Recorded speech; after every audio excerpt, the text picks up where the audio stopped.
Welcome, everyone. Really enjoyed our last micronutrient review and got good responses to it, so I hope you all enjoy this one just as much. Let's just get started right in. Today we're going to be talking about the water-soluble nutrients, and before that, I have a little bit of cleanup to do on answering a question about vitamin E and tocotrienols. So for those of you who did not join us last time, there's just a couple of introductory slides here that I'll repeat a little bit. What we talk about in our metabolic code health programs is, you know, for health and weight management, it's a lot more than just everybody can eat a certain diet or, just make sure people have enough nutrients and, you'll be good. We're building our health programs around other factors that can have a huge impact on overall metabolic function, like stress, gut health, anything that can influence thyroid, which can be anything from toxins in the environment to a gut health related core problem of autoimmune thyroid issues. So we look at things from a more global systems biology type approach, but we do still have to pay attention to micronutrient status. And the reason why I've highlighted all the topics like insulin resistance, gut health, stress, thyroid in green, in the light green, is because your micronutrients can impact any of these areas. So this is the reason why I decided to do a review of micronutrients, because it does impact every area, and believe it or not, we do still see some common, some things that we see that indicate people not getting quite enough of certain micronutrients. So it does still come up. This is just a quick rundown of some of the nutrients that are needed for each area. For insulin resistance, the big three: magnesium, chromium, zinc. Vanadium is an important trace mineral. Thiamine, I'll kind of be reviewing some information about that and its role. Gut health, in terms of micronutrients, zinc can be an important one. For stress, magnesium is huge, your B vitamins and vitamin C, because it's actually a nutrient that is needed by the adrenal glands in relatively high amounts. So this is just kind of a quick rundown and listing of all the things, all the different nutrients that are needed for different things in the body, just to drive home the point of how the micronutrient intake can influence this.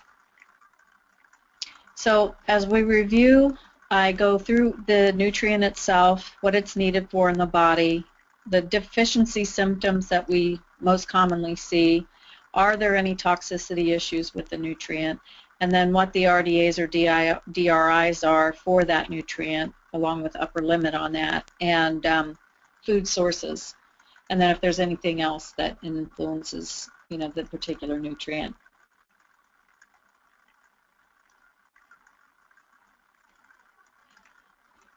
Now, this is a repeat slide, but I just want to, I've got some slides toward the end of the presentation that really drive this point home about the different nutrients that you get from the different families of food. So with fruits, for example, your primary macronutrient in fruits are your sugars, so it's carbs.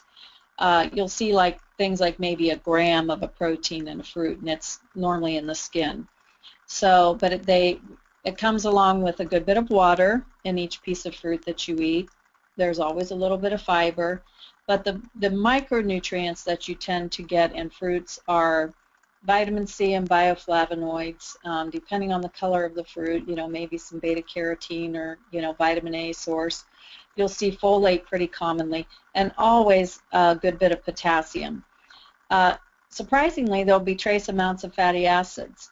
Now, notice that I have the arrow up on fruits because that means you get more sugars with those. With vegetables, it's kind of the same package. You get a lot of water, you get a lot of fiber, you'll tend to see a good bit of folate, vitamin A, vitamin C, and a lot of potassium, but in a much lower sugar package. So vegetables do contain the macronutrients, carbs, and all the carbs coming in there are almost all from glucose and fructose, but way fewer sugars per serving than compared to fruits. And a similar rundown that I gave for grains. Now, one of the things that you'll read about, you know, when it comes to intake of grains, because it's all viewed as, you know, this gluten-free diets are viewed as kind of a fad thing, and people say, well, you need to get whole wheat because that's one of the best sources of your B vitamins, as if you can't get B vitamins from any other food. So I've got some interesting slides for you towards the end of this, but with grains we get carbs, but in the form of starch, not sugars, and you'll get some water, but not nearly as much. Grains can have a lot of fiber depending on what grain category it is, and a good bit of different other micronutrients. In particular, if they're whole grains like whole wheat, it's a good source of selenium. And then your protein foods bring with them more than just the proteins and amino acids. They of course, we get some fats in them, but you'd be surprised at the different B vitamins and minerals that you get in animal proteins. So I just like to make the point that how the different food categories and what are the nutrients that you get from each of those types of foods. Okay, let's move on, Libby. And I don't want to dwell on this one. I want to get on to our other slides, but just making the point that the studies do consistently show that we have a chronic underintake of a lot of the micronutrients, and the reason is because people don't eat enough of the most nutrient-dense foods, the fruits and vegetables. They tend to take in a lot of refined sugars, refined flours.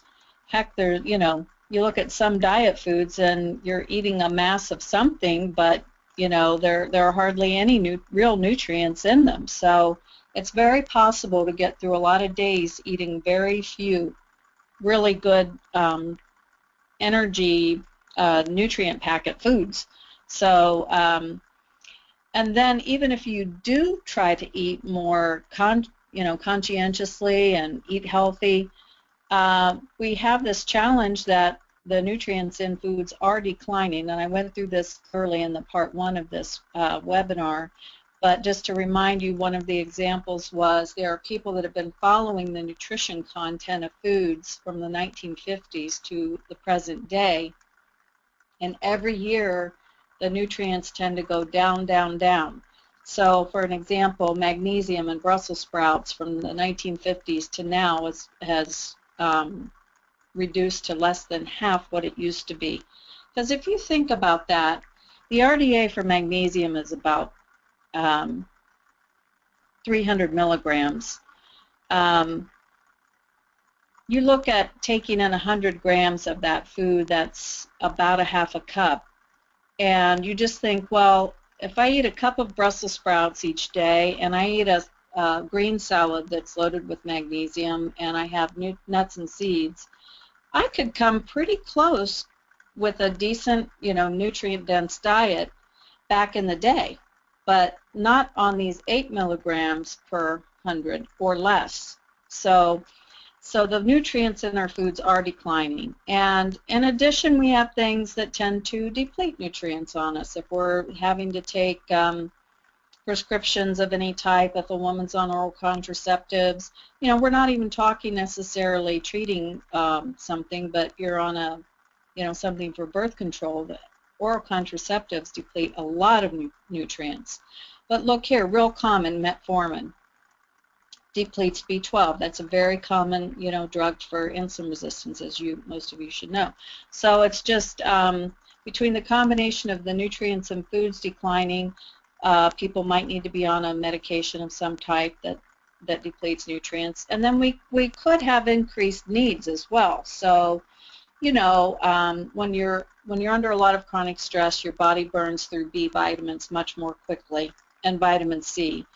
And another big thing that causes increased need is the fact that our body has to deal with the so many toxins now from our environment. So, you know, when you look at the list, which I've got in an upcoming slide, of all the vitamins and minerals needed for our phase 1 and phase 2 detox pathways, we're probably at a time where we have a much increased need just from environmental toxicity alone. So when you put this all together, it means we really have to pay attention to micronutrient intake. So these are the slides showing pathways of liver detoxification and the nutrient needs that this creates. So you have chemical X, just fill in the blank, any type of chemical category. The first process that the chemical has to go through is phase 1, where the chemical becomes more water soluble because of phase 1 activity. So these are all the cytochrome P450 enzymes that work on the substance and change it and start breaking it down in a sense. And these processes cause a lot of free radicals. So one of the main things that's needed in response is we need antioxidants to help neutralize those free radicals that get created.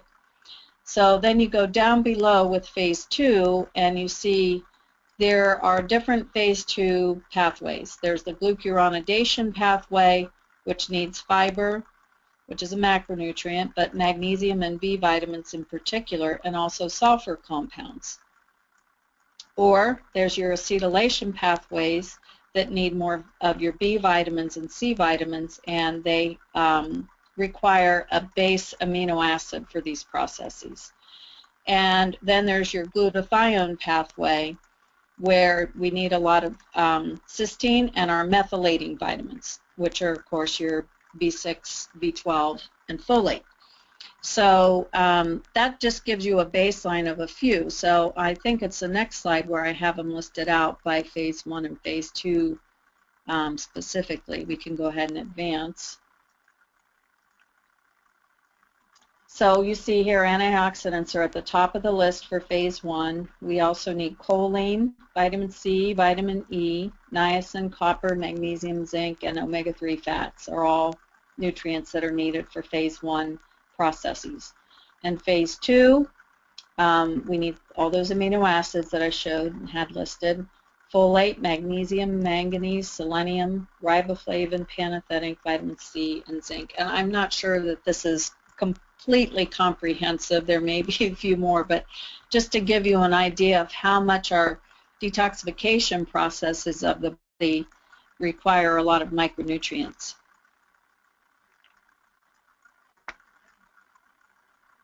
Okay, now let's do our cleanup about vitamin E. Last time I talked about vitamin E and tocotrienols as another family of vitamin E molecules. So basically what the question was is, what is the dosage? So I thought I'd just go through a little bit of background information first, in that so we can explain what tocotrienols are. Basically, you can think of it as like a vitamin E family that's similar to tocopherols, but they're structurally distinct. And they're also contained in the same parts of the plant, the endosperm of nuts and seeds,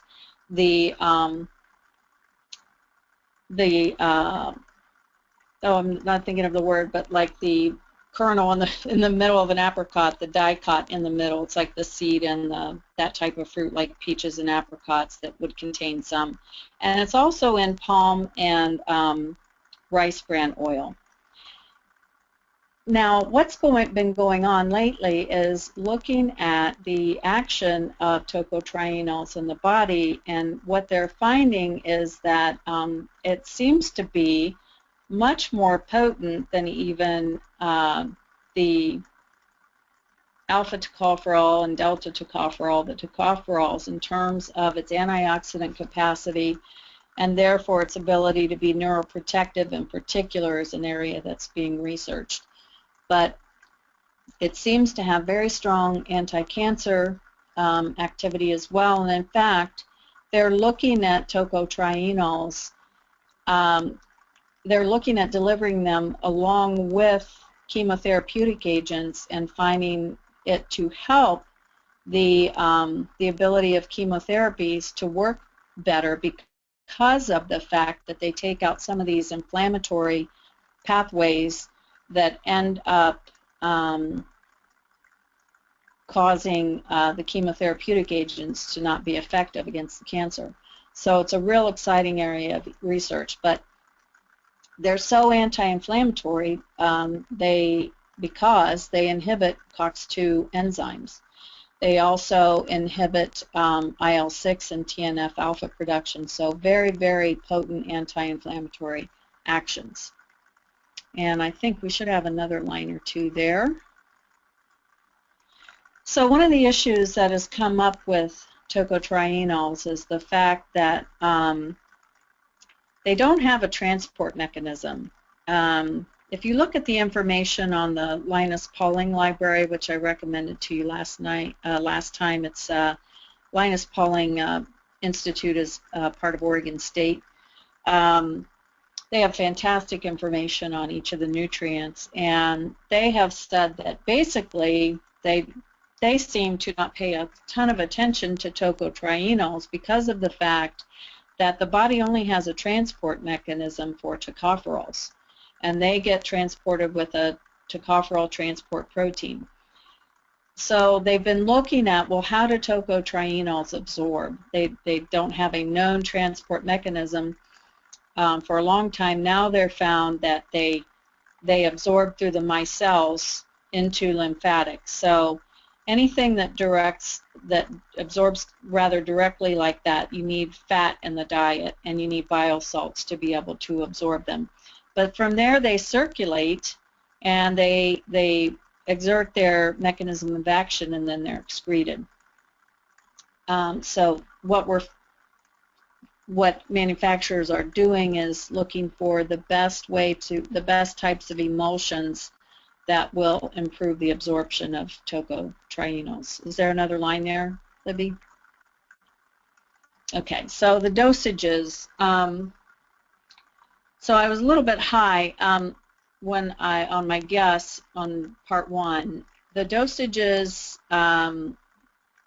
depends on the manufacturer. So you really and whether it's just gamma tocopherol or delta tocopherol or tocotrienols or tocotrienol mix. So you really kind of have to follow the manufacturer's instructions for dosages, but you'll see more in line with like the 50 to 100 milligram dosages. And if you, for example, if you look on Life Extension, they have said that, you know, higher dosages like 200 milligrams, that some of the tocotrienol can actually convert to tocopherol. So it doesn't necessarily do a lot of good to take higher dosages. But I know I've seen higher dosages, and that's why I say, you know, you should follow manufacturer instructions and information as close as possible. Because if you look at studies, there was a study that showed that tocotrienol from palm oil reduced carotid artery plaque. That was a 240 milligram dose. So that information and products will probably continue to evolve, but from the sounds of the information, you can be effective with cholesterol and different things that if you're using it as an anti-inflammatory, you could actually measure IL-6 and see, you know, the response to it from before and after blood labs. But it sounds like you'll be effective in 100 milligram, on average 100 milligram dosages.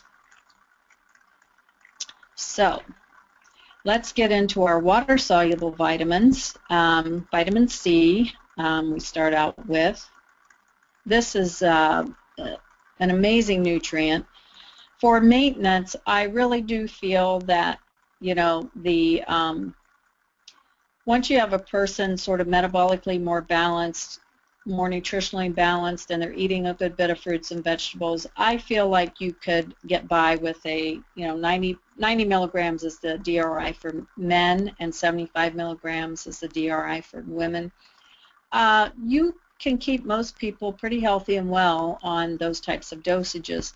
When what happens with vitamin C is you can, when people get a virus, for example, you can it's like it increases the demand, so it's a conditional demand. So if someone gets a cold, I have no problem upping the dosages to, you know, 2 to 5 grams per day, or 2,000 to 5,000 milligrams or more. So getting a little bit ahead of myself, but it's water soluble. It's got very low toxicity, and there are some astronomically high dosages that are being used in the literature for things like, you know, antiviral with HIV and things like that. But collagen is needed for, vitamin C is needed for collagen formation. That's one of the primary uses. It is a potent antioxidant.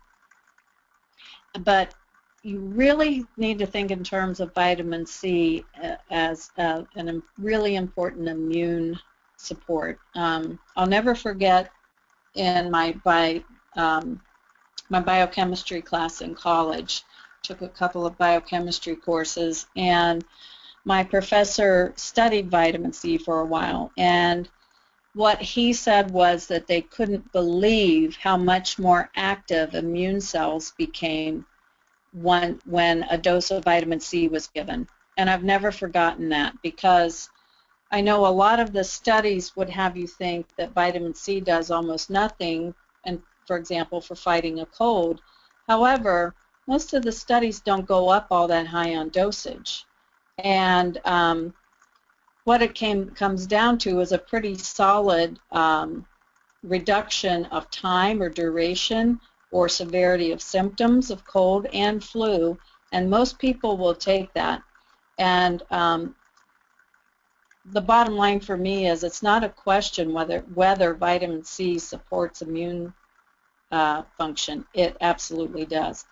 It's just a matter of dose, and I've come to believe that the problem is people don't probably take quite enough. So we go really high on doses, you know, up to, I'd say, not over 10 grams for a cold or flu, but up to that, and in higher doses during the episode, it's much more effective, and then you just go back to a regular, everyday sort of maintenance after that. Vitamin C is needed for adrenaline, for the adrenals, big time, for cortisol production. Keep yourself with good intakes of vitamin C. It can help the adrenal glands from becoming depleted. It enhances iron absorption, and it enhances carnitine production. It's needed to help the body metabolize and take care of histamine. So when we see people that are having problems with, you know, itchiness in their skin, or a lot of histamine production that's affecting asthma or allergies, environmental allergies, we like to do vitamin C flushes. So this is where the person takes buffered vitamin C powder, and half a teaspoon or a teaspoon at a time. Every half hour to 1 hour they take a dose. And we say to take it to bowel tolerance. So what that means is you take it until you finally will get a loose stool. And that's your bowel tolerance. And then whatever that dosage is, the amount that you've taken total to create the loose stool, let's say you have to take, let's go high, let's say 20 grams. Then you cut that in half. 10 grams would be that person's dosage of vitamin C to take. And we don't normally keep them on it indefinitely, keep them on it for a few weeks to a few months. But when you know people need vitamin C just on appearance or looking, the most common things that you'll see are bleeding gums. You can almost get a good, after so many years, you can almost kind of tell a person that's got some swelling in their gum tissue, and sometimes it'll look kind of red, sometimes not, but just you can tell it's kind of swelled. So I'll ask people, do you have any problems with bleeding gums? Or you can just make that a question if you have an intake questionnaire. So if people have a lot of broken capillaries in their face, or if they bruise easily, these are signs that their body hasn't made, good collagen. Or if you just see that they're more easily wrinkled, have a good bit more wrinkling in their skin, perhaps vitamin C could be boosted. Although normally when I see a lot of wrinkling in the skin, a person that's wrinkled a little more than they should be for their age, I think in terms of something that's broken down their gut, like they're gluten intolerant and they just aren't absorbing any nutrients very well. But it's very common to see the bleeding gums and people reporting that they bruise easily. Or if people have allergy and inflammation symptoms, like I mentioned, like asthma, exercise-induced, problems with asthma, they need more vitamin C. Or if they just say, I sure do get an awful lot of colds and flu. Vitamin C won't always take care of the problem alone if that's the case, if they seem to have depressed immunity, because typically it is also suppressed from something else, either high sugar diet and or what we see most commonly is just they've been under an awful lot of chronic long-term stress, and that will suppress immunity. So toxicity, the upper limit in terms of the DRIs is set at 2,000 milligrams, and that is because some people will develop diarrhea at that amount. But on the Linus Pauling site, they say that 2 to 10 grams per day is very, very well tolerated.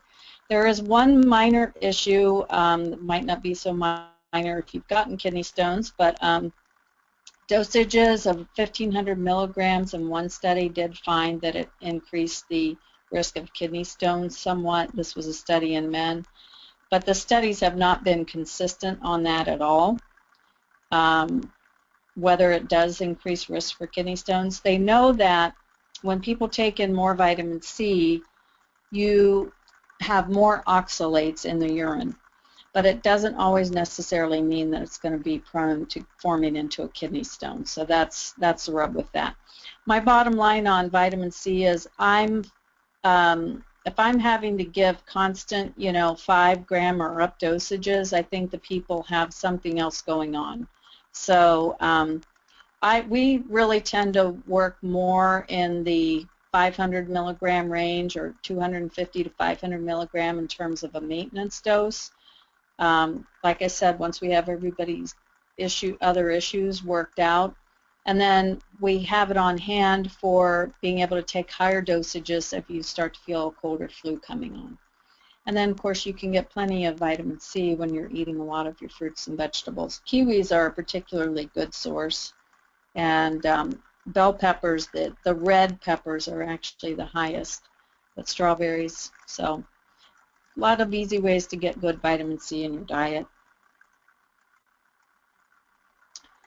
This was just an interesting study that showed that vitamin C is needed to help make carnitine, which is the substance that shuttles energy for the heart muscle. And what this study found was that in obese individuals that were put on vitamin C with exercise, and then there was placebo group that had no vitamin C but just did the same amount of exercise. Interesting, it was very significant in the results. The vitamin C group, the heart rate reduced significantly, lowered on average 11 beats per minute compared to the non-vitamin C group, which lowered only 3 beats per minute. And The perception of exertion decreased and the general fatigue score decreased. So people did not get as fatigued with exercise when they were on vitamin C, and they actually got more, I don't know if it's this study or another one, but it improves fat burning. So if you have someone that's real overweight and they have a little bit of problems with stamina during exercise, vitamin C is something that can help. And that was a moderate dose there. Okay, moving on. Thiamine. Important B vitamin. Surprising what it can do with that little 1.2 to 1.1 milligram for men or women DRI. So it's super important. It functions as a coenzyme in energy production, so carbohydrate metabolism and ATP production. It's a super important substance. It also is important for the metabolism of your branched-chain amino acids and for the production of acetylcholine, which of course is our memory molecule. But newer information that a lot of people aren't aware of is how important thiamine is for insulin synthesis. And of course, all the B vitamins play a different role in our neurotransmitter production. So super important for, you know, mood and outlook. You will, if any of you have ever worked in a hospital, as you know, you will see B vitamin depletion symptoms in people who are trying to recover from alcoholism. So Wernicke's encephalopathy is what we see in alcoholics. So thiamine gets depleted from alcohol. And when people have out-and-out deficiency, it's the beriberi, of course, which we only see nowadays pretty much in an alcoholic sometimes. But what we'll see more typically are things like a person who tends to be very nervous or irritable, depressed, because it's so important for energy production. That's why I think fatigue a lot of times goes along with depression, because you're just not making energy like you should. And sometimes it'll cause a lowered appetite. So our big focus nowadays really with thiamine, besides mood and you know, stress, mood, those types of issues, we're also really looking to thiamine to help with better insulin and glucose regulation. And the good sources of thiamine are beans and legumes, but look at the best source listed here, pork. 80.81 milligrams per 3 ounces, so that's almost the RDA. You could get the RDA easily with, you know, 4 or 5 ounces of pork. Whole grains are a okay source, and wheat germ. Now, wheat germ is listed as a great source, but look at this. It's a whole cup, and it's really hard to eat a whole cup of wheat germ. Normally you would put maybe a tablespoon on top of your other cereal. But anyway, it's a decent source if you tolerate wheat. And no known toxicity to thiamine. There's no upper limit set on it.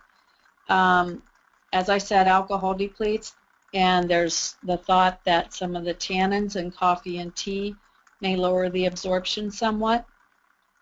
So so many people are daily coffee and tea drinkers. That's one thing that may make people need to have a little bit more than that DRI amount. But in terms of recommended dosage, you'll very, very frequently see far over the RDA in multivitamins and minerals, for example. It's not uncommon to see, you know, 10 milligram dosages. They're very, very well tolerated. And just due to things like daily use of alcohol and coffee and tea, I would say you should probably look to get at least double the DRI dosages to make sure that you're getting plenty. Our next one is B2, riboflavin. And again, the dosages are not that high for what all the jobs that riboflavin does. In particular, it's needed in the Krebs cycle for ATP production. It is also needed for folate and B6 conversion. So when you take in folate from a food, if you don't have a little bit of riboflavin, you won't be able to convert folate to the active form or B6. So that's why they always recommend, you know, not taking B vitamins in separately, but being best to take them in complexes.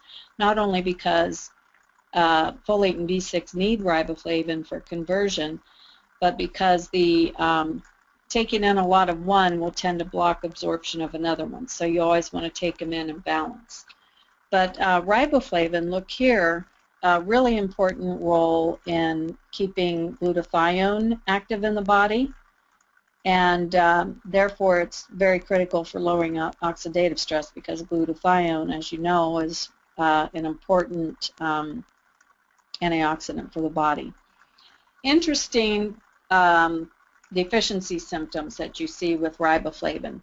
Riboflavin will cause a redness and swelling in the tongue in particular.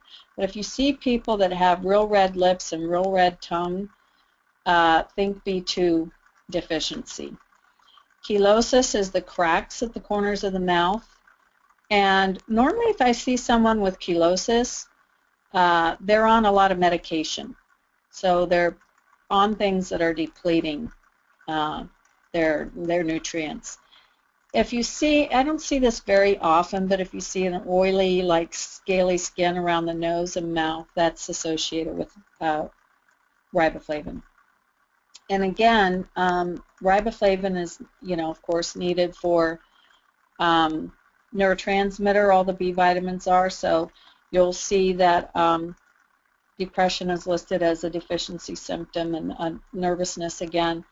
Hypersensitivity to light is a big one. Oh, and you know one that I didn't list on here. People will report they have burning in their feet. Think of primarily riboflavin for that, but all the B vitamins are important for that. But hypersensitivity to light. If you have people that are hypersensitive to light, I think of riboflavin. And they've also got some interesting studies on use of riboflavin to help prevent migraines. What they're finding out now, as you know, if I see someone who has chelosis or a red tongue, I mean, that's getting pretty close to an out-and-out deficiency. But what we're looking at more and more, as you know, with nutrients is how much of our chronic not enough or inadequate intake on a daily basis is contributing to things like cataracts. You know, they've actually looked at intake of riboflavin, and higher intakes help reduce risk of cataracts, as well as stroke and cancer and cardiovascular disease. So, and a lot of it is just because it's so important for that glutathione and keeping, you know, helps keep inflammation down in the body. This is another one that there's no known toxicity, or that's why they have not set an upper limit. Riboflavin is the one that makes your urine turn yellow when you take a multivitamin. That's from the riboflavin specifically. So good sources are milk, again, if you tolerate it, eggs, cheese, almonds, salmon, spinach, beef, broccoli. And I look at these and I go, I eat a lot of these foods pretty much, I eat some of these pretty much daily, you know, between eggs, cheese, almonds, salmon, spinach, beef, broccoli. It's pretty easy to get in enough riboflavin. Again, notice that I'm harping on this to make a point, but grains are often listed as one of your best ways to get your B vitamins. And if you look here, whole wheat bread is really low as a source compared to some of the, well, of course, they don't have the amounts, but I know that I listed these by what are the highest. So milk is the highest, eggs would be next. So there are several other foods that you can get more from, actually. So, okay, moving on. Our next one is B3, niacin. And the milligrams DRI are a little bit higher for male. Again, the first number is for male. The The second number is for females, so 16 milligrams for men, 14 milligrams for women. Just slight differences there. And again, functions in Krebs cycle energy production. Niacin you need for your deamination of your amino acids, and you also need it for fatty acid synthesis. So your deficiency, that should be another bullet there, that DEF is deficiency. Symptoms are pellagra, which is the 3 Ds. When people, let's say in third world countries, have this, they'll get the combination of dermatitis, diarrhea, and dementia. So it's those are when you have a severe deficiency. You don't see them too much in anybody up and walking around, but you will see more things like fatigue, depression, apathy. So it's a real important one for production of neurotransmitters. It's also super important apparently for helping prevent damage to DNA. So the stability of our genome, niacin is real important for. And also another one that is, and because of the genetic connection there, is super important for cancer prevention. Now niacin is our dear little friend that we all know for helping to manage lipids. And you can take it in higher doses for that, and that's because you see there that it helps our body process fatty acids. So that's one of the ways that that it works for helping for cardiovascular health. But it is one that can be toxic in higher doses. We know that when you start getting up around 30 milligrams or higher, people can get flushing from that. But what they're really looking at being cautious with, as we started going up and up and up for using niacin to help people manage triglycerides in particular, we started to see that we could get elevated liver enzymes. So it can cause some liver damage in higher dosages. But it's an excellent way to help control triglycerides in some people. It really seems to help some people more than others. So it's worth a try adding higher dose niacin if some of your other things aren't working.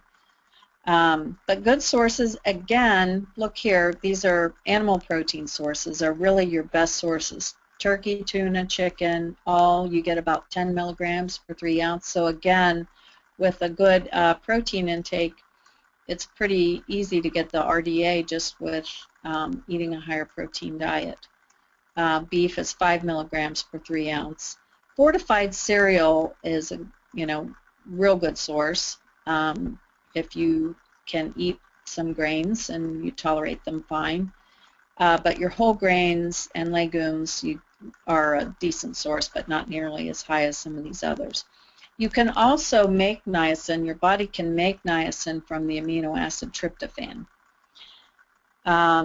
So niacin, again, it's a super important. It helps with, in particular, I think it seems like it's niacin that can really help with energy, but it's the B complex in total, since they all take a role in that Krebs cycle thing. But in terms of a typical dosage, I'm fine with 20, 25 milligram dosages. That's a little over RDA, although I don't always think it's especially necessary, especially if people are taking in a good bit of animal proteins. But it's pretty well tolerated. Most people, I have seen some people that seem more sensitive to the flushing thing, and they'll flush from, say, 20 milligrams in a multivitamin, so you just need to be aware of that. Okay, B6. The dosages are a little bit lower on this. Actually, I think it's 1.7 for male and 1.3 for female. That should be turned around, but that's for adults 19 and up. And again, it's the cofactor and all these different enzyme reactions in the body. It's needed for amino acid, nitrogen metabolism, processing. B6 actually is one of the substances that can help the conversion of tryptophan to niacin. And of course, B6 is super important in the conversion of the amino acid precursors into our serotonin, dopamine, norepi, GABA, even needed for heme synthesis. Why would that be? It's because it's so important for amino acid processing. And B6 is especially important for conversion of homocysteine to cysteine. So it's another real important one that we'll see nervous system effects in, so depression and mood and even carpal tunnel. People have elevated homocysteine.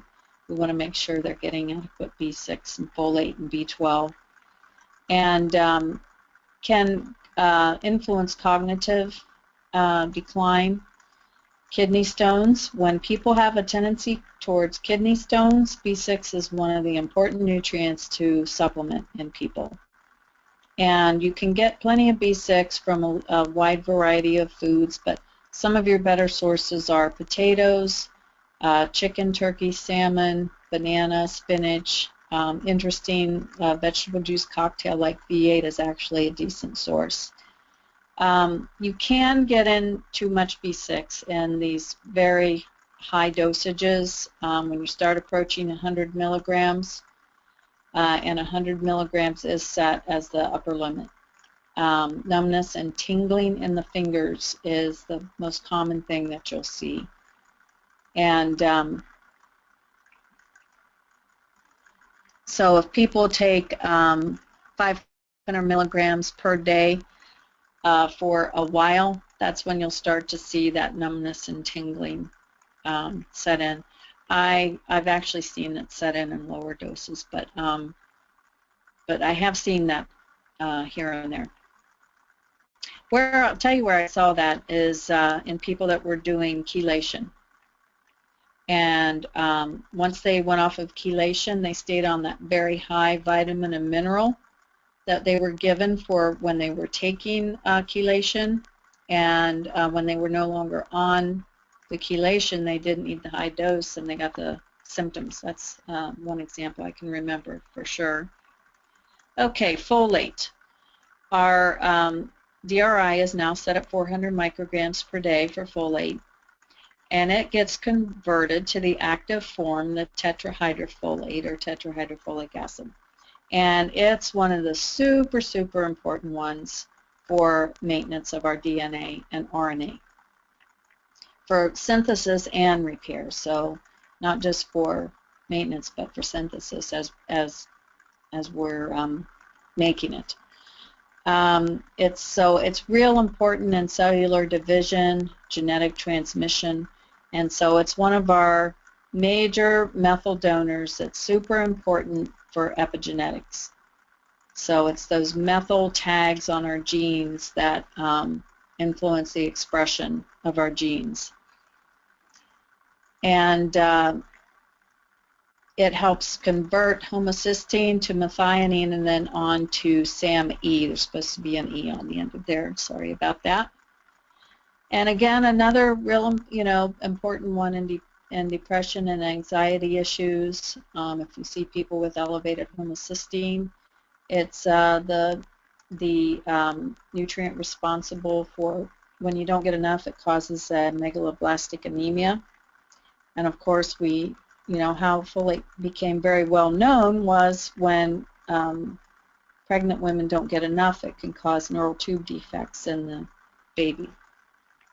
So because of the elevated homocysteine, if you don't get enough folate, you're at an increased risk for cardiovascular disease and especially stroke, increased risk for cancer and Alzheimer's and other dementia. It's also super important, playing a role, again, because of this DNA repair. It's a nutrient involved in cervical dysplasia. When women develop cervical dysplasia, give high-dose folate to help turn that around. Of course, I never like giving a B vitamin alone, but I might give high dose folate and then give a B complex in addition. So the dietary sources, leafy greens are always pretty darn high in folate. Oranges are actually a good source of folate, oranges and orange juice, and your beans and legumes. The reason that there's an upper limit set for folate is because if people take in a ton of folate, it can actually mask a B12 deficiency.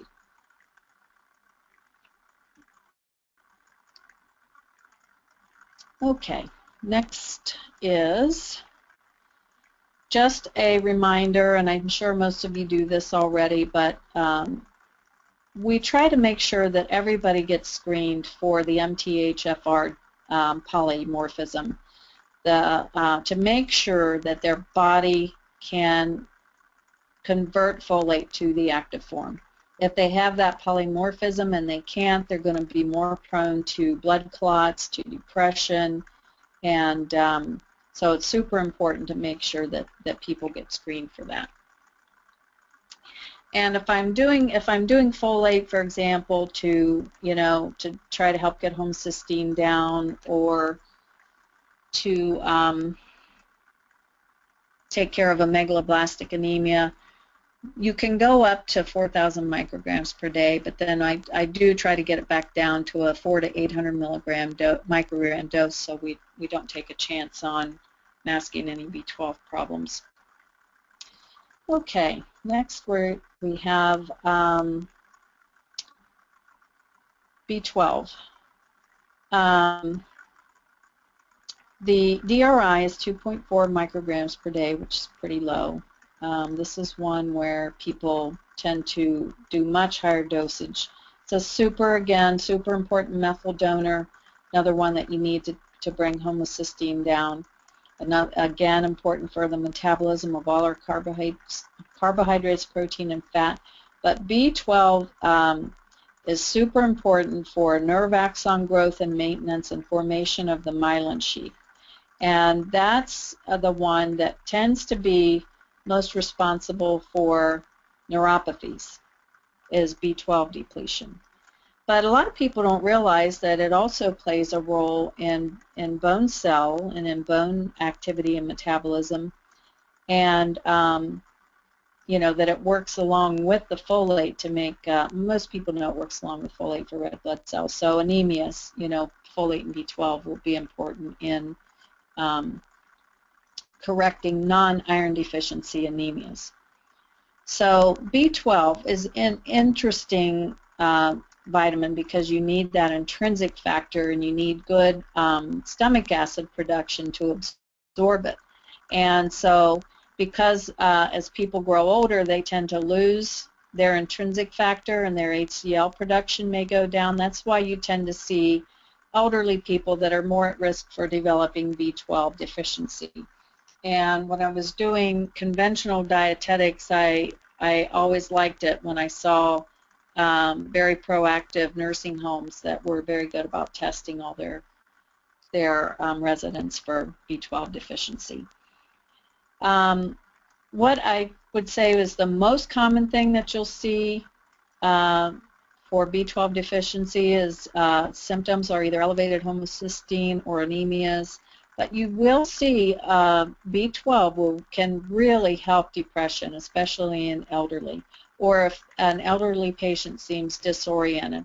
B12 is usually the culprit there. If you have numbness and tingling in the extremities or neuropathies, you think first usually of B12. And Bell's palsy. Sources are seafood, fish. Again, look at these animal protein sources as being your best source. Brewer's yeast or nutritional yeast is a very good source, but it'd take 2 rounded teaspoons to get the RDA, and that's a little bit hard to take in every single day. So I prefer to get it more from your animal protein sources. Okay, let's move along here so I can make sure I get through our slides in a decent time. I didn't have time to go through all the minerals like I'd hoped. I wanted to highlight a couple of the minerals, and you'll see why in a moment. But magnesium is one of the minerals that we just feel, and I'm sure that most people do in integrated practice now, it's one of the minerals that we pay a lot of attention to, because not only is it needed for healthy teeth and bones, but it is super important for helping prevent type 2 diabetes. It helps insulin sensitivity. So it not only will play a role in glucose regulation, but it'll play a role in blood pressure. And when people have a tendency to have very tight muscles, because magnesium is needed for muscle relaxation, I always think of magnesium, and I help people replete magnesium to help take care of that problem. People say, I go to a masseuse, and 20 minutes after I come out of there, my muscles are tight again. They need magnesium. And magnesium, for that same reason, can help constipation and migraine headaches. So it's a super important individual mineral to pay attention to. Selenium, same type of thing. This is a trace mineral.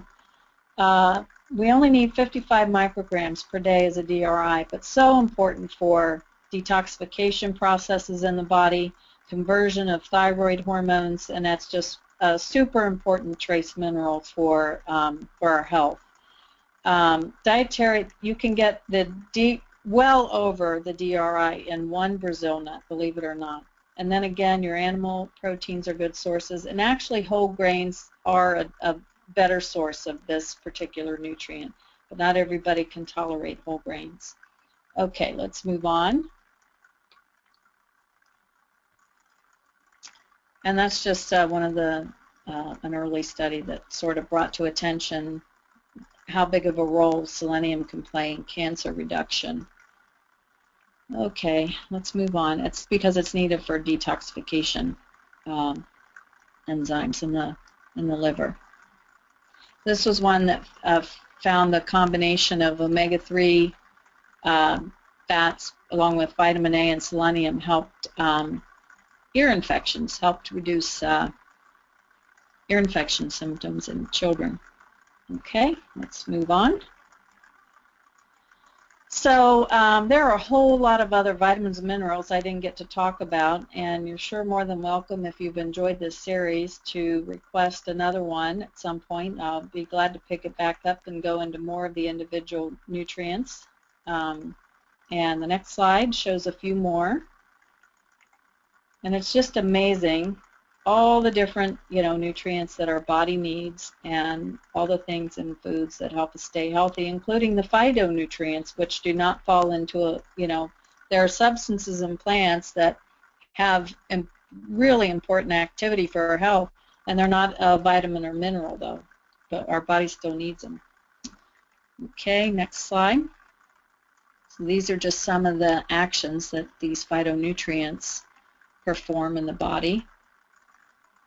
Next slide, Libby. Now, this is the big, I just love these. This is a nutrient database website. Oh, I thought I had, I hope I have the link on one of these slides. If we don't, I'll make sure we post it, add it to the slides before we post it. But I love comparing the nutritional intake of different foods. What I want you to see here is look at this apple. An apple is about 65 calories, so the green beans are a little lower in calories, but look at the difference in the carb content. One apple contains 62 grams of carb, whereas green beans only contain 9.8 grams of carb. And you'll see they each have a little fat, much less in the green beans than the apple, and a little bit of protein. But for that carb load in apples, and we always hear, an apple a day keeps the doctor away. Look at the difference in the vitamin A content between green beans and an apple. Much higher vitamin A content in green beans. A good bit higher vitamin C, and you don't think of green beans as a vitamin C source. Much higher in folate, much higher in choline. 183. all your fruits and vegetables are very good sources of potassium, and you need potassium to help control blood pressure. It's just as important as magnesium. And adequate intake of your potassium can really help your body balance the sodium intake much better. So I think of fruits and vegetables as insurance against, high blood pressure, if for no other reason than the potassium content alone. But look how much more magnesium, and there's selenium in green beans, whereas there is not any in an apple, and a little bit of B vitamins. And actually, you'd be surprised how much vitamin E. We always, I think, tend to think of vitamin E as our nuts and seeds and our grains as our best sources, but actually, you get a good bit of fatty acids in any plant. So your fruits and vegetables give you a little bit of vitamin E even. But the point is the nutrient density, how much more you can get from those green beans in that much lower carb and somewhat lower calorie package. Now, look at whole wheat. So one slice of whole wheat bread is about 69 calories. You get 12 grams of carb, 4 grams of protein, and a little bit of fat. And you get, look at the difference in the nutrition intake. Almost no vitamin A, no vitamin C. You get some folate, some choline, a little bit of potassium, a decent amount of magnesium in whole grains, being honest, and usually you'll see a decent amount of selenium. But what I want to point out is the difference in the niacin, B6, and riboflavin. It's not a ton. I mean, that's decent on niacin, but that's next to nothing on your B6 and riboflavin. And the reason I wanted to point this out is, because when I first started seeing criticisms of people going off of wheat, feeling that they wanted to test out or explore whether they had gluten sensitivity or intolerance issues, and people were saying, oh, you've got to get whole wheat, you've got to get whole wheat, you need it for the B vitamins. Well, that's really the last thing you need it for. It is a decent, there are plenty of other foods that supply those nutrients, in particular your animal proteins. So you're not going to be lacking niacin, B6, or riboflavin if you don't eat whole wheat. It is a decent source of selenium, but if I have people not able to eat whole wheat because they truly do have gluten intolerance, I put them on to nuts and seeds, and in particular Brazil nut. So if you look at getting more significant nutrients from these, you really have to go up in the amount that you take in. This is a cup of whole wheat flour, and it's just not a good nutritional deal because you have to take in way too many grams of carbs and way too many calories to get up there on the nutrients. So that was the point. So look at nuts and seeds. These are just jam-packed little nutrition powerhouses. You don't get a lot of vitamin A or C, but you really get decent amounts of your vitamin E, decent amounts of folate, again potassium, and look how many minerals, calcium and magnesium. So when you want to get people taking in more minerals, one of the best food categories to do it with is your nuts and seeds. And that's what I wanted you to see here, was how much of the calcium and magnesium. That's 1 little ounce of almonds. That's not very much, and that's a really good amount of minerals. On Brazil nut, you do happen to get, I think this was 1 ounce of Brazil nuts, and look at all that selenium. And that's why 1 little Brazil nut alone will give you over the RDA for selenium. Okay, next slide. I wanted to show you something interesting about lettuce. I can never understand why people say don't even bother to eat iceberg lettuce because there is no nutrition in it whatsoever. Okay, on vitamin E, I grant you, it's much lower than naturally a darker leafy, green. So compared to red leaf lettuce, for example, it's much lower in vitamin A. but it's comparable, if not a little higher, in vitamin C. It actually has a little bit of vitamin E, a little bit, and it's pretty good source of folate, surprisingly. Decent on choline, really good on potassium, not as strong on calcium, but comparable on magnesium.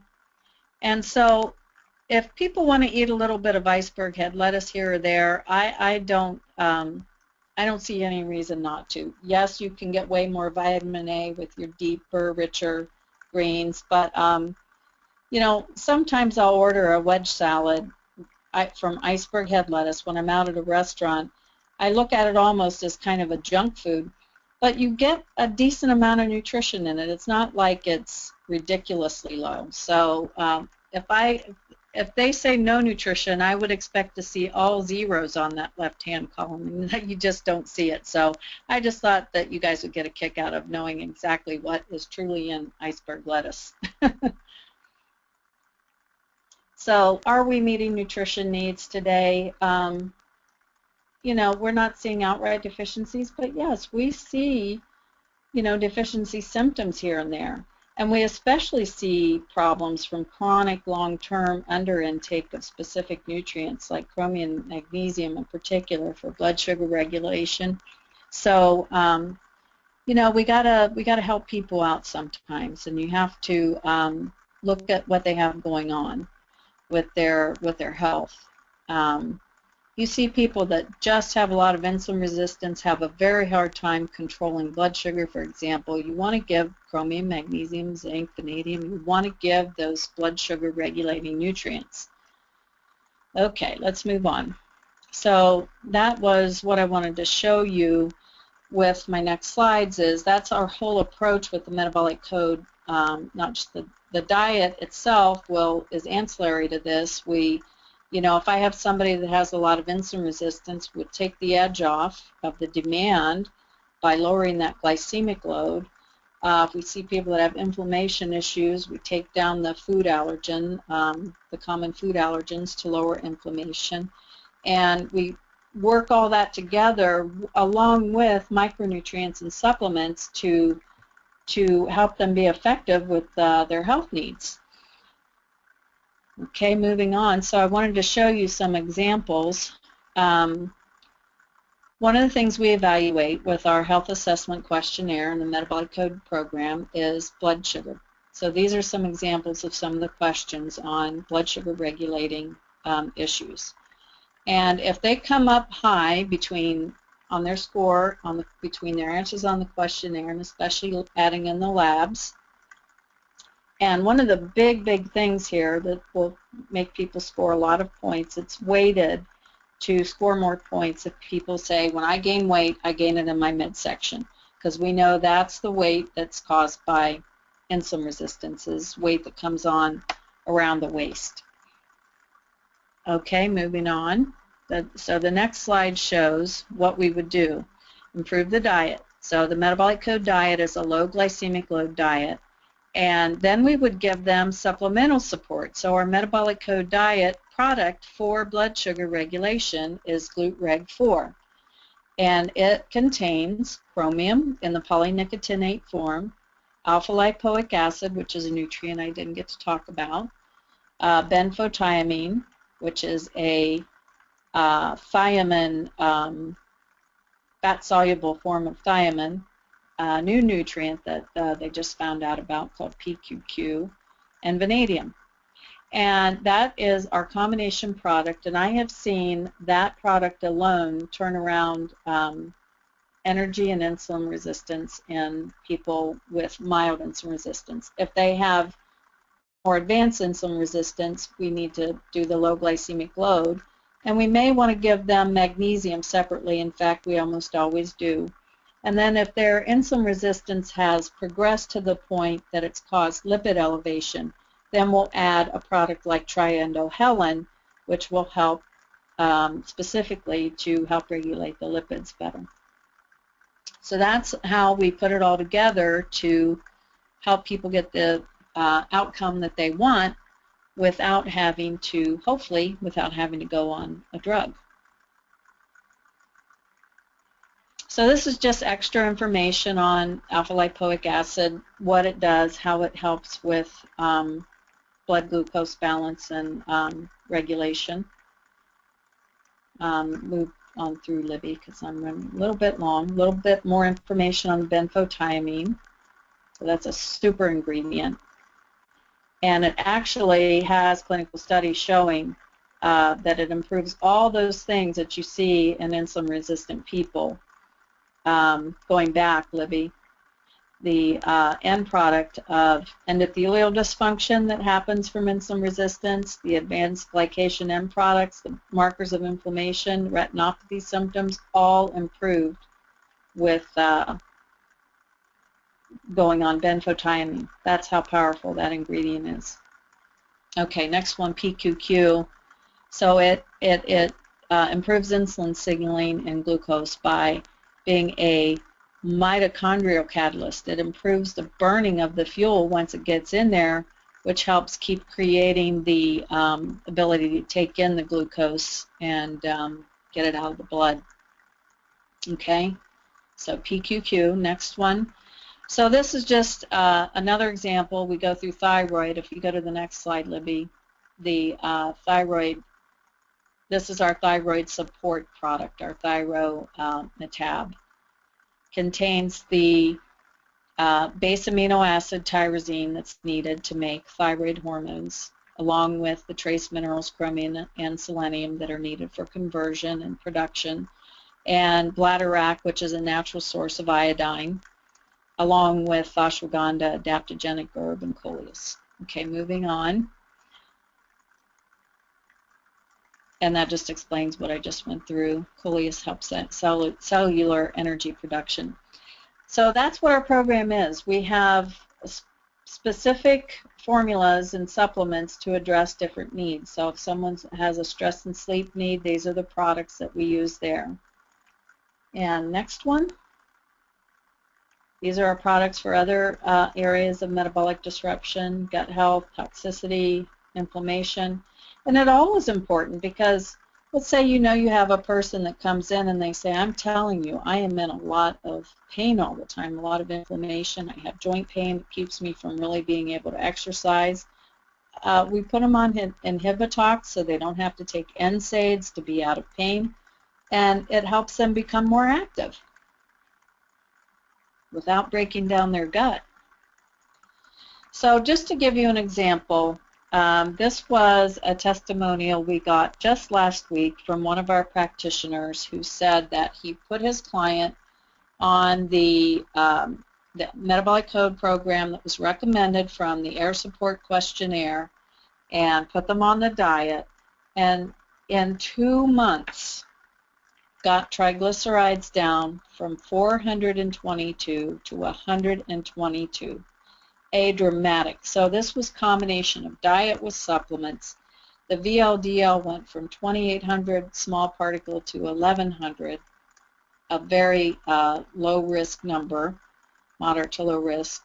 And LDL, look at that improvement, still not at an ideal, but much, much better in only 2 months. And HDL went up to a much better level, and only in 2 months. And I'm telling you, you see it over and over and over again, how impactful this combination of knowing what to do with diet, knowing how to support the body with nutrients and dietary supplement ingredients. Amazing, the results that you can get. So I hope this inspired you to take a little bit closer look at some of the micronutrients, and you've got good information. We'll open up for questions. Next time I am going to talk about diet for thyroid, food and nutrient strategies for optimal thyroid function. You know, there's a lot to diet for thyroid, and one of the things that comes up, for example, is the intake of goitrogens. When you're recommending a very high fruit and vegetable diet, the intake of goitrogens can go up. So what do you do about that? So those are the types of things I'll talk about next time. Thanks, Laura. We do have One question here, what is the mechanism of kidney stone prevention with B6? Oh, let me think here. I'm not sure. I think it has to do with actually I think it has to do with the amino acid metabolism, nitrogen handling, somehow impacting those oxalates, uric acid production and oxalates. But that's a good question. I don't know exactly, but I do know that when we are working with kidney stones, we up the intake of magnesium and B6, and I usually do other B vitamins along with that, so we don't have a problem from too much of one vitamin. Dramatically increasing the intake of those two things will usually do really well to help prevent the development of kidney stones in the future. And I also look at just alkalinizing people, making sure that they can get the pH up of the urine and saliva, because we do know that the increased acidity makes the oxalates come out of solution and develop into the stone. We also have a comment that there is interest in another series for additional nutrients. And Okay. another question, what is the best multivitamin for general overall health? Is Photo Multi a good all-around vitamin? Photo Multi? Yes, maybe it's a brand. I'm not sure. You know, I'm not familiar with that one. The biggest thing I can tell you that I look for in terms of the quality of the multi is I really like, I much prefer the activated forms of the nutrients. So I don't like just straight folate. I like either a blend of folate with MTHF or all MTHF. For example, I like activated B6, you know, to the pyridoxal 5-phosphate as the activated form. And I look for things like, do they have, instead of just alpha tocopherol, do they have mixed tocopherols? Or if they have just vitamin E, do they have it in a good, like I mentioned in my last one, the succinate form is a better form of that. And also, are the minerals in a good absorbable form, like an amino acid chelated form? That's what I look for. You know, mixed tocopherols, mixed carotenoids, and activated forms of the vitamins. A comment came through that yes, that was a Metagenics product, the Photo Multi. It's like another question is, any suggestions for gallstones?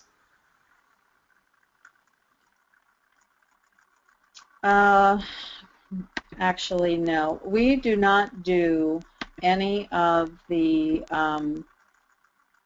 you know, like the magnesium, salt, and oil type therapies to try to get gallstones to move out.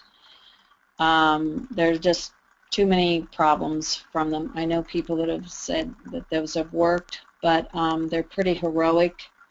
The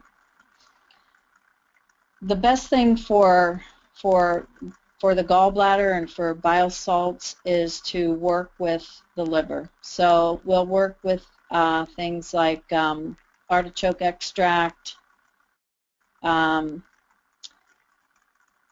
milk thistle, you know, ingredients that that support liver health, and you usually have to work on gut health. And again, our belief is that the stones form because of people being way too acidic. So We work on getting them alkalinized, which the best way to get alkalinized is just to increase fruit and vegetables. I know there's a huge thing out there about becoming vegetarian and not having animal proteins, but interestingly, when we check pH levels on people that come in, as clients, you wouldn't believe how often people that report that they're vegetarian are extremely acidic.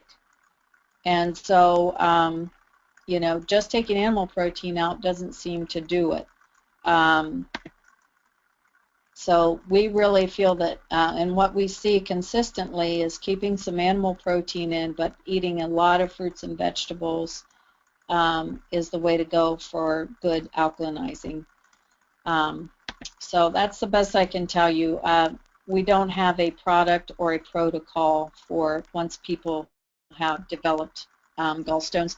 We just don't like taking on that liability, for one. If people read things on the internet and want to try it, that's up to them. But once they have formed gallstones, we don't mess with it. But you can do things to try to prevent them for in the future if they. But typically, if they have them that bad, it'll be hard to work through them, and they just have to see if they can get them removed or take a medication to help them pass. Question, can we get the products you talked about from you? So I believe all of the recommendations that you included in the slides were carried in the Air Support online store. Did you sneak any others in there? No, those were all our MCD formulas. So if it's a person that's listening that's not a practitioner, yes, you can. I can give you our clinic number. You could get them directly from us at our clinic, 949-464-4451. But if you're a practitioner, you can get access to them through our store that's affiliated with our Air Support part of our metabolic code program. Yes, and that's actually what the bullet point on the slide is referring to for registering. Register now at metaboliccode.com for the metabolic code system, which is the assessment tool Air Support, and the lifestyle tool Lifestyle Guidance Portal. I'd be glad to do a demo for anyone who needs any information. Everything's available on the website. I appreciate everyone being here this evening.